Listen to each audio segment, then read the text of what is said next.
So I started filming a cost benefit tool video, and I actually had to pause because something started coming up for me, and I've been trying to do a little bit more talking freely.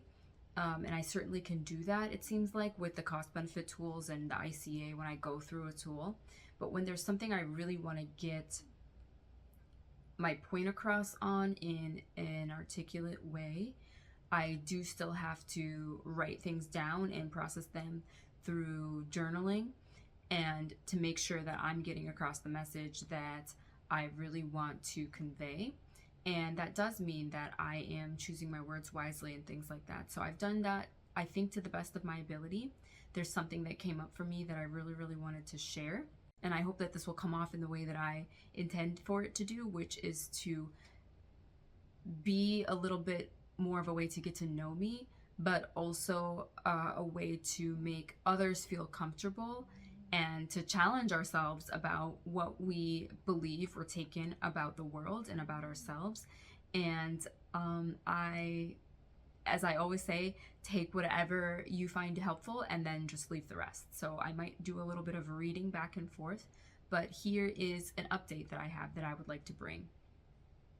So something I've been doing lately that I never thought I would do is that I've been using AI as part of my tool set to become securely attached. You know, we have a lot of tools that we can learn, the cost benefit, like I've done, the inquiry, compassion, accountability, and boundaries that I've done, auto suggestion. There are so many things, and using AI is something that I accidentally stumbled on, that I thought, let me try to supplement this also as part of the journey to be securely attached. And so how it started was me just asking a few questions to it, just like you do, because I was in a situation that concerned me, and I wanted to give just the facts to the AI and see if an objective computing system came to the same conclusions as me. I'm someone who has a very high need for feeling like I'm living in objective reality to the best of my ability. And I do believe that being securely attached is to align one's own internal state as much with what's happening externally. And a quick summary of what I mean by that is that if I am in an unsafe external environment, I also feel unsafe internally. I want my environment internally to reflect that, to my alarms to go off when they're supposed to, so that they're working correctly. And then I want to be able to use my healthy systems to protect myself, whether I leave the environment, I stand up for myself, I temporarily self-protect, and then I know I can form a plan and that I don't just stay in that self-protection mode. So that's when my systems are working well. And then if I'm in a safe environment, conversely, externally, then I also feel that internal safety as well and can relax. And that I don't equate safety with being boring or being suspicious of, like, why is it too good to be true, things like that, that my internal environment really lines up with what actually is going on outside. So I gave the chat AI the facts about what was happening in the situation, and it came to all of the same conclusions that I did. So it was able to help me feel a little bit more like I could, start to build that internal trust baseline and what that feeling of trusting myself is like. That I can recognize that there's an issue, and I don't have to waste precious mental resources gaslighting myself, which I have historically had a really deep tendency to do. And that turned into a couple of days of me processing a variety of scenarios that were just swirling around in my mind with the modeling tool. And I realized, like, how beneficial that was for me. Part of why I feel so defective chronically, and why I felt so defective this week in particular, is because I am starting to realize more and more every day that my brain does not work the same way as an average person's brain. And in today's society, we really do like to pathologize and label everyone.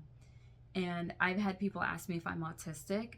I've had a doctor try to diagnose me with bipolar disorder and gave me medication that made me temporarily lose my vision and my mobility. It makes me angry, to be honest with you. It really makes me angry how we treat healthcare and how limited we are in mental health healing in some areas in our society. And if autism or bipolar disorder are your diagnoses, this isn't to say anything about that. This is to say that I think we are quick to label instead of doing the societal work through our medical professionals and the individual work to address and heal things at the root. And if those are the paths that you took and you still ended up at those conclusions, then that's amazing for you, then, because you know what really resonates for you and what really a path to healing actually looks like for you. But more commonly, I think we don't ask ourselves why the symptoms are happening.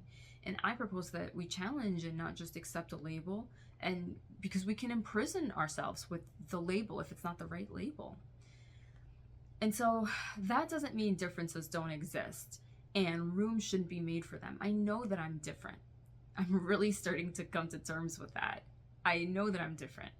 And I spent a couple of days doing a deep dive with chat to clock my pathology based on the language that I use, the questions that I ask, the achievements that I've made, the stressors that plague me, and how I handle them. And without telling chat what I thought, it actually came to the same conclusion as me, that I am a deeply analytical, trauma-laden, currently fearful avoidant.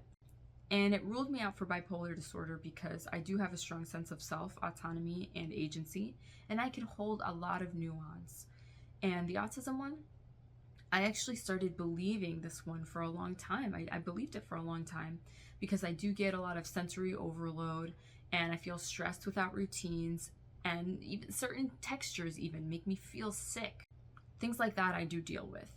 And sometimes I go against social norms because I don't feel like they fit in with me. Like how in a previous podcast episode, I mentioned that I sat and ate lunch with my shoes off at a bus stop as a teenage girl because it felt good to do that. And the shame of public opinion at that time, in that moment, was irrelevant to me compared to the satisfaction and relief I was getting from being away from the environment that I had escaped to go to the bus stop. And what do I do when I don't understand something? I get into the weeds about researching it. And what I learned is that although on the surface the symptoms are similar to autism, autism comes from a different place neurologically than my systems do. And again, I can hold a lot of nuance, and I know what the socially acceptable things are, and I understand why. And I do have a large capacity to believe and feel that others are different than me and to meet them where they are and not necessarily just apply my own reality to others. And this is what my frustration with our societal systems comes from. We look at symptoms, we label them, blanket label them, and medicate. And the symptoms don't always come from the same place. So the label and the medication may work in a life-changingly positive way for some, but for others, like myself, it can leave us feeling really misunderstood and feeling pretty self-destructive, actually, and having to wheel ourselves around on a computer chair for a day because a doctor prescribed us a medication that wasn't right for us and it shut our mobility systems down. So all of this to say, chat is just one of the tools I've seen bring a lot of benefit into my life to help me understand myself. I crave a lot of intellectual stimulation, and I understand that not everybody wants to discuss topics like, do you think there are two people out there who like exactly all of the same music?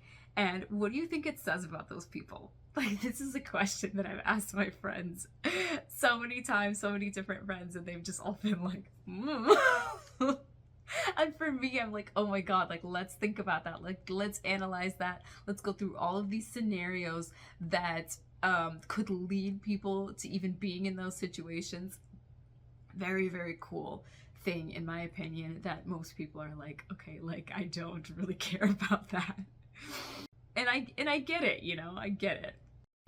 We have this catchphrase in our society that we love saying now, and it's not that deep. And for a person like me, it feels like a massive blanket shamer to hear that. Because I feel so energized by running through strategy and complex predictions, and it feels so good to be deep. It feels so good to be deep. And it doesn't mean that I'm going to be dwelling on things for long periods of time or completely like getting off of my emotional stability by focusing on someone else's actions. That's not what it's about at all. It's the love of the game. It's like going through just all of these probabilities of things that are deep, and I love that. And I asked chat which fictional and non-fictional characters it thinks I'm most like. And for fictional, it said Beth Harmon from The Queen's Gambit, after she starts realizing she needs a community around her as well. And it said, because I am gifted at pattern recognition and logic gates of human behavior, and I spend a lot of time single processing in a world that doesn't always match my speed. That was a quote. And for non-fictional, chat compared me to Gabor Mate because of my high ability for compassion, combined with setting up beneficial systems to see progress or growth. And I thought about the question for myself. I couldn't think of anyone non-fictional, but for fictional, I compared myself to L from Death Note because I do feel like he started showing signs of compassion and real emotional depth later on in the story. And if talking about myself in this way makes you feel put off by me or uncomfortable, I would challenge you to ask yourself why that is. And does it make us more comfortable in our society if I continue to treat myself like there is something wrong with me, something really, really deeply wrong with me, and that I can't change it, and that I feel so burdened by it? Is that a better path for me? Is that a more real path for me? Why is that a more real path for me? And why is that a path that we might be more comfortable with as a society? And the thing that I'm going to change is not to feel superior, that I'm more deep or whatever than anyone else necessarily, but it's that I'm going to equilibrate, no longer feeling that there's something wrong with me because my drum beats a little bit differently than the average person's, and that's not just okay, it's actually a really good thing. It's a great thing. I have a lot of skills and abilities that other people don't necessarily have about how deeply I can go and how I can hold all of these different pieces of data in my mind. I can look at someone's relationship with their parents and convert that all the way into understanding about why they're acting like they're acting today.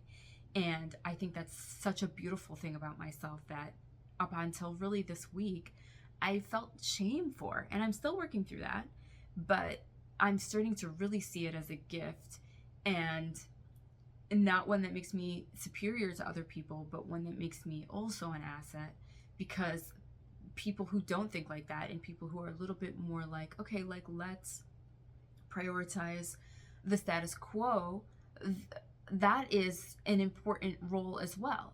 That is how we keep our society functioning in a way that makes it so that it really is the best fit for everyone and has something for everyone. And if you're thinking, oh my gosh, man, how selfish is she that she's just using AI for her own personal gain? And what is the environmental impact of that? Well, I thought about that too, because I care about it. And I asked chat, and here's what it said. The cost per prompt is quite expensive on a large scale, but the environmental impact itself is quite low the way that I am using AI, because it can save me maybe a 2-hour round trip to a specialist who can only give me a portion of what I'm getting in the chat for maybe a total of talking to it for 20 or 30 minutes. And because a specialist has limited time and other clients, I currently feel safe to use the modeling for what I need here, because I'm not replacing human connection with it. I'm replacing a service with it. I still prioritize my friends and my community. And it also said that the company that houses it has been carbon neutral for years and has a plan to be carbon free by 2030 and is moving toward more water positive goals. It even told me to release shame from using it. And we talked about that too. It's not designed to keep me hooked. It's designed to equip me and send me back out in the world, because it is a problem solving tool, and its success metric is that I feel like my problem has been solved so that I can move on with my life. So I'm releasing shame that I feel like I can relate to a complex modeling data robot's way of thinking more than anyone that I know right now. And I'm moving forward with no shame allowed. So thanks for listening. I actually stopped filming, went and just completely got involved in something else, And then I had to come back because I decided to ask chat another couple of questions, and I really, really needed to share them. I asked chat, what's the most humanly profound question a human has ever asked you? And of course, chat is like, well, profundity is, through this specific filter of me being a computer. But here's the question. If you have access to all of human history and every book ever written, can you find me one logical reason why I should forgive myself for a mistake that cannot be undone?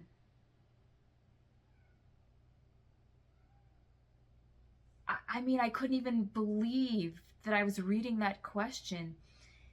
And chat gave me that question specifically because it was something that somebody asked that met the requirement of what I asked it. But it also thought that based on some of the topics that we had covered, between having an emotional issue versus a physical or logistical issue, how sometimes we try to solve those problems together, or we try to solve them with the wrong solution. So chat gave me this question to show me a person who was trying to solve this emotional, deep morality problem with logic, right? And we need room for both. And so then I asked it, okay, tell me something that isn't really taking into consideration anything we've talked about so far. And the next question it gave me was, if I am just a collection of atoms that came from dying stars, and I will eventually return to being dust, does the universe feel lonely when I am not here to look at it? And it reminds me, both of those questions remind me of when I was growing up in New York City. You had the regular Metro cards, and every once in a while there would be this Metro card that had like a quote on it, and I loved those, and I used to save them. I had hundreds of Metro cards. I have no idea what I did with them anymore, and now you don't get them like you used to anymore. And I remember how beautiful those quotes were, and reading those questions, I'm so glad people ask them. I'm so glad people are having them and thinking them, because I can just feel when I read those questions the personality in the people who have written those questions. And I'm thinking of all of these deep dives in my mind about what could have happened that led people to be asking those questions to a robot for answers. And the last thing I wanted to say, the last thing, because I've ended this video so many times and added pieces to it as I've been thinking. It's really important to me, this topic. It's been really weighing on me. And what those questions did was it honestly gave me excitement. Like, okay, there are other people out there like me, like deep souls who are pining for truth and meaning and understanding and feeling this emotional weight and existential weight of being a human being. But what it also did was it made me think of more appreciation and feel more appreciation for the people who are not like that, for people going through life more in the status quo. And I'm really glad. As much as I feel like, man, I want to meet these people, I pictured it. I pictured what it would be like to be in a room filled with people who think like this, who think like me. And I'm really glad we are not the only people in the world. And I'm really glad that we are not off in society isolated somewhere, even if there are hundreds of us with these thought processes, because what a heavy, heavy world it would be. And so I'm thankful for the people who say things like, it's not that deep. And as much as it feels very weird to say that, I'm thankful for those people. I'm thankful for people who are like, I don't want to talk about it. It's exhausting to think about it. Because we help them go a little bit deeper, and they help us stay out of drowning. They help us from drowning. So, to the deep sea divers out there, I'm so happy to know that you exist. And the other people who are not deep sea divers, they're lifeguards. You're lifeguards. And lifeguards are really important too. So I think that's finally it. I think I've finally gotten all of the thoughts out of my system about this topic, and I really, really appreciate everyone who's listened. Thanks for listening.